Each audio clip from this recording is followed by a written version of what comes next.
यम, नियम, आसन और प्राणायाम ये बहिरंग साधना के अंदर आते हैं। इसके बाद आते हैं धारणा, ध्यान और समाधि जो अंतरंग साधना है। बीच में आता है प्रत्याहारा। यह एक ब्रिज का काम करता है, बहिरंग साधना से अंतरंग साधना की तरफ जाने के बीच का सेतु, एक ब्रिज। बचपन से हमें कहा जाता है कि बुरा मत सोचो, बुरा मत बोलो, चोरी मत करो, झूठ मत बोलो, लोभ लालच के पीछे मत भागो, परेशान हो जाओगे, तनाव हो जाता है, ये चाहिए वो चाहिए, इस तरह मत करो, जीवन में शांति लाओ। पर कैसे कैसे ये आप स्वयं नहीं जानते तो अपने बच्चों को कैसे सिखाएंगे? कैसे? मन तो गुलाम है, इंद्रियों के पीछे पीछे भागता है। जहां आंख गई वहां मन गया, जहां कान गए वहां मन गया, जहां जिह्वा गई वहां मन गया। अब एक से तो बस होता नहीं, एक कार खरीदी तो दूसरे का मन करता है, उससे बड़ी लेने की इच्छा होती है। एक घर लिया तो दूसरे तीसरे चौथे घर का मन करता है। छोटा है तो बड़े का मन करता है, जिसके पास घर नहीं है उसे घर लेने का मन करता है। जिसके पास एक कपड़ा है उसे दूसरे की आवश्यकता होती है, जिसके पास 1,000 है उसे 1,001 की आवश्यकता होती है। There is no end. And this creates tension, anxiety, depression. तो फिर कहा जाता है कि मन को खुश रखो। कैसे? ये कोई नहीं बताता।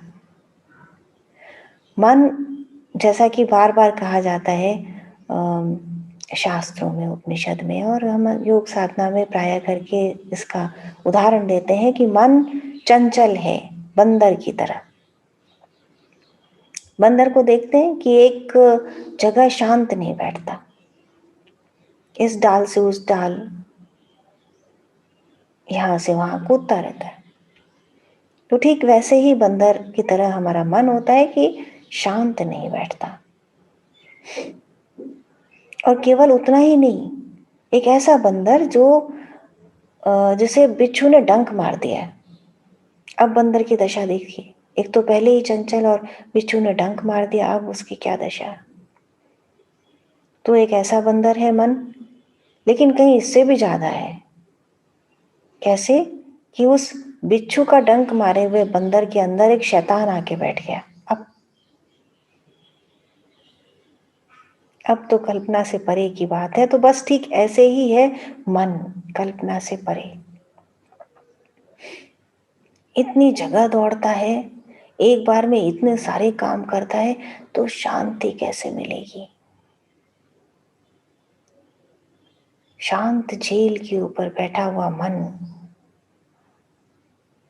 जैसे एक सुंदर नीले रंग की शांत झील है, स्वच्छ, और उसके ऊपर बैठा हुआ एक शांत हंस, तो कितनी शांति आती है सोच के। पर ऐसा मन मिल जाए तो बात ही क्या। हम कहें उठो तो उठे और हम कहें बैठो तो बैठे, यदि हमारी इतनी कमांड हो जाए मन पे तो बात ही क्या, हमारा जीवन सुधर जाए। अब ये करना कैसे है? तो यहां आती है प्रत्याहारा। यम, नियम, आसन और प्राणायाम को थोड़ा साध लें और उसके बाद प्रत्याहारा का प्रयास करें। जीवन में शांति लाने के लिए बहुत आवश्यक है। और सब कुछ मिलेगा। ऐसा नहीं है कि आप कुछ छोड़ रहे हैं या आप सांसारिकता से भाग रहे हैं। नो, पलायनवादिता नहीं है, हमारे हमारे डिक्शनरी में नहीं है। तो संसार में रहते हुए, कर्म करते हुए, उसके बताए कामों को करते हुए किस तरह शांति से जीना है, स्वस्थ जीना है, सुखी जीना है। प्रत्याहारा। तो 5 इंद्रियां, ज्ञानेंद्रियां, 5 हुई कर्म इंद्रियां, 10 घोड़े भागते हैं और उसके पीछे भागता है मन, कभी इधर कभी इधर कभी इधर। एक आंख, इंद्री, एक आंख कितनी दिशा में भागती है, एक कान कितनी दिशा में भागता है, एक त्वचा किस किस का स्पर्श करती है, एक जिह्वा, और एक मन। तो 10 इंद्रियां 10 दिशा में भागती है, आंखें 10 दिशा में भागते हैं कान, इस तरह 10 इंद्रियां 10-10 दिशाओं में भागती हैं, तो 100 दिशाएं हो गई। यहां से वहां, वहां से वहां कूदता रहता है मन, और बुद्धि उसके लाए हुए डेटा को एनालाइज करने की कोशिश करती रहती है। और जब ये खिचड़ी पका हुआ डेटा आता है बुद्धि के पास और एनालाइज करके उसे देता है, बुद्धि देती है आपको, तो आपके सामने एक भ्रमित सी पिक्चर आती है, वेग सी पिक्चर आती है, जिसका कोई सर पैर नहीं होता। तो हम डेटा ऐसा उठाएं कम से कम कि जो ठीक हो। तो जो इंस्ट्रूमेंट्स डेटा कलेक्ट कर रहे हैं उनको साधना पड़ेगा, उनको उनको ट्यूनिंग करनी पड़ेगी। तो आँख के डॉक्टर के पास जाने की जरूरत नहीं, कान के डॉक्टर के पास जाने की जरूरत नहीं, they are working perfectly fine, अपना अपना काम कर रहे हैं वो। लेकिन वो ला के जिसे दे रहे हैं, दैट इज कॉल्ड माइंड, मन। अभी उसके ऊपर वर्क करने की जरूरत है। तो वर्क जब करना शुरू करता है एक साधारण आदमी, तो कहाँ जाता है? सबसे पहले तो इंटरनेट भंडार है, बहुत से वीडियोस पड़े रहते हैं उसके ऊपर, बहुत से इंस्ट्रक्शंस पड़े रहते हैं, do this don't do this. और उसके बाद आसपास सेंटर्स बने होते हैं, जिम होते हैं, योगा सेंटर्स होते हैं, योगा सेंटर्स जहाँ पर खुले हाथों से मेडिटेशन कराया जाता है। और उसके बाद कुछ और आउटलेट्स होते हैं क्लिनिकल, जहाँ पर पास्ट रिग्रेशंस, आपके जो चले गए हैं प्रियजन, उनसे बात करने के तरीके आपको अपनी पास्ट लाइफ्स को दिखाते हैं, और there are many many other things they do. तो वहीं जाता है व्यक्ति, क्योंकि यही तरीका है, वो अवेलेबल है आसपास। और एक आदत पड़ी है कि अधिक पैसे दे करके जो चीज़ें मिल जाती हैं वो ज़्यादा अच्छी लगती हैं, इज अ साइकोलॉजी। तो जो चीज़ें मिल जाती हैं, अवेलेबल हैं, उनसे हम अपने मन को शांत करने की कोशिश करते हैं, but what they are exactly, you don't know what they are doing to you. Let's see is this way, कि यदि एक घोड़ा दौड़ रहा है और आपको उसे साधना है, तो एक तरीका होता है उसे ट्रेन करने का, और एक तरीका होता है उसके सर पे पत्थर मार देने का। तो एक बार के लिए स्टंड होकर के रुक जाएगा। यू वॉन्ट दैट, आप चाहते हैं आपके संग वही हो जाए। तो हिप्नोटिज्म क्या है? That is that only. Past regression क्या है? वही है। बहुत सत्य बोल रही हूँ। और जिम के अंदर जो कराए जाते हैं मोस्टली, या फिर खुले हाथों से जो लुटाया जाता है मेडिटेशन, वो भी ऐसा ही है। एक बार एक बच्ची आई थी मेरे पास डिप्रेशन में। आंटी मैं मेडिटेशन तो कर रही हूँ पर कोई फ़ायदा नहीं हो रहा। एक बात है कि यदि आप किसी अच्छे साइको एनालिसिस के पास जाएंगे, एनालिस्ट के पास, तो वो भी आपको मेडिटेशन करने कहेगा, क्योंकि they know the effect of meditation. अच्छे लोग भी बहुत हैं, बुरे नहीं कहना चाहिए, एक्चुअली उन्हें कहना चाहिए who they, those who do not know, that is the right word and way to say. तो उसने बताया कि मेडिटेशन तो कर रही हूँ पर फायदा नहीं है। क्या कर रही हो बेटा? उसने कहा कि मुझे इंस्ट्रक्शन दिया जाता है कि गो डाउन, अपने अंदर उतरो, और गहरी काली झील है, उसके अंदर डूबते चले जाओ, सब तरफ अंधकार है और तुम्हें वहां जाके शांति मिलेगी। आप नहीं जानते कि ये क्या है। ये इतना गलत इंस्ट्रक्शन है, और इसको फॉलो करने वाला इतने गहरे डूबता जाता है कि वो अपने ही इंस्ट्रूमेंट्स को, जो इंस्ट्रूमेंट्स बने हैं प्रकाश के साथ जुड़ने को, उसको और अंधकार में लाता जाता है। देखिए मन का काम क्या है, इस बात को समझिए। मन का काम है अपने ही स्वरूप के साथ तदाकार होकर शांत भाव से बैठ जाना और उसी में मिल जाना, एकाकार हो जाना। That is why the mind is there. अपने ही स्वभाव के साथ, अपने ही स्वरूप के साथ तदनुसार होकर और उसी के साथ एकाकार होकर उसी में समाहित हो जाना, ये मन।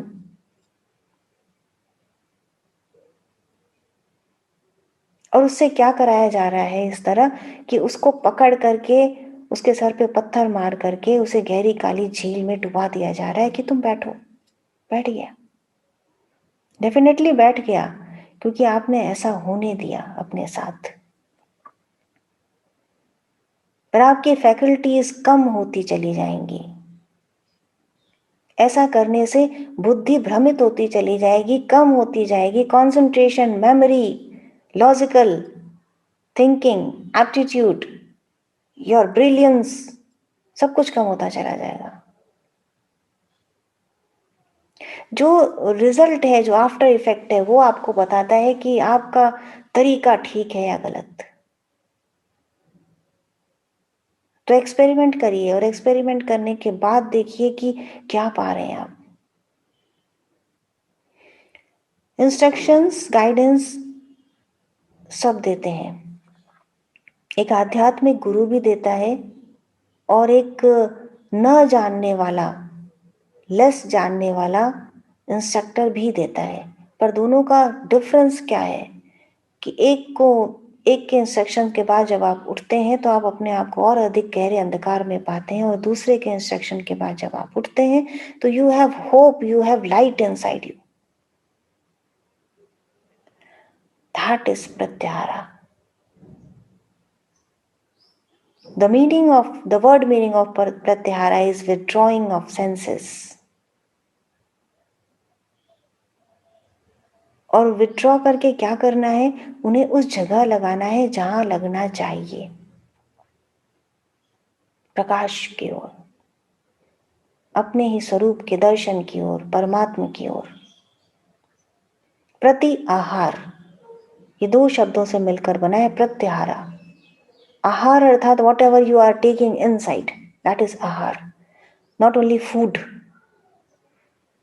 जो आप आंखों से ग्रहण कर रहे हैं वह भी आहार है, जो कानों से ग्रहण कर रहे हैं वह भी आहार है। ग्रहण कर रहे हैं, जो अंदर जा रहा है वह आहार। और प्रति आहार अर्थात उसे रोकना, उसे छानना, क्या लेना है क्या नहीं लेना है। If you have that control on your organs, on your sensory organs, life will be beautiful. सब कुछ, बहुत कुछ हो रहा है सब तरफ, हमें केवल अच्छा ग्रहण करना है। तो हम कैसे, कौन सा फिल्टर लगा दें। आंखों पर चश्मा पहन लेने से फिल्टर नहीं लगेगा, चश्मा लगाना होगा अंतःकरण पर। एक इंस्ट्रूमेंट वहां पे, उस इंस्ट्रूमेंट है जिसे कहते हैं मन, तो उसको ट्रेन करना होगा। तो आपका मन है, आप ट्रेन करेंगे। जैसे आप अपने शरीर को ट्रेन करते हैं, क्या किसी और के सपुत्र कर देते हैं? नहीं, उसका आप जाते हैं उसके पास जो जानता है फिजिकल फिटनेस कैसे दी जाती है, उससे सीखते हैं और स्वयं अपने शरीर पर काम करते हैं। ठीक उसी तरह आप जाइए उसके पास जो जानता है, जिसका माइंड फिट है, जिसे अपने माइंड पे कंट्रोल करना आता है, और उससे सीखिए। और आपका माइंड है, आप कंट्रोल करिए। तो स्वामी विवेकानंद ने बहुत अच्छी सुंदर शब्दों में बात कही कि स्पिरिचुअलिज्म क्या है, फ्रीडम एंड मास्टरी। फ्रीडम किससे? इधर उधर भागते मन पर जो इंद्रियां और जो विषय वस्तुएं काम कर रही हैं और उसको पकड़ लेती हैं, उसको जकड़ लेती हैं अपने अपने कामों में, फिर जो होता है उससे बाद में आपको खेद होता है कि ऐसा क्यों हुआ, क्यों मैं वहां फंस गया, क्यों मैं अपने मन के वशीभूत होके क्यों मैंने ऐसा काम कर दिया, क्यों मेरी इच्छाएं इतनी बढ़ गई, या क्यों मैंने किसी को कुछ कह दिया, क्यों क्रोध कर लिया, होता है ना पछतावा। फ्रीडम फ्रॉम दैट, अपने मन को फ्री करिए। जकड़ा हुआ है, बाहर की चीजों ने उसे बांध लिया है, तो उसे फ्रीडम तो होनी चाहिए ना कि वो कहाँ जाए कहाँ ना जाए। उसे फ्रीडम तो होनी चाहिए कि वह क्या पाए क्या ना पाए। स्लेवरी से मुक्त कराइए अपने मन को। तो फ्रीडम, और दूसरी बात है मास्टरी। अभी तो वो गुलाम है, अब बाहरी परिस्थितियों का, अब उसको मास्टरी करना सिखाइए मन को। उसे मास्टर बनाइए अपनी इंद्रियों का। तो यदि वो मास्टर बनेगा तो आंखें वो देखेंगी जो वो चाहता है, कान वो सुनेंगे जो वो चाहता है, जिह्वा वो स्वाद लेगी जो वो चाहता है, और तब क्षण के डेटा आएगा आपके कंप्यूटर में और उसे एनालाइज करेगी बुद्धि, और तब एक नए रूप में यह प्रकृति सामने आएगी। अपने ही अंदर के ईश्वर के दर्शन होंगे तब।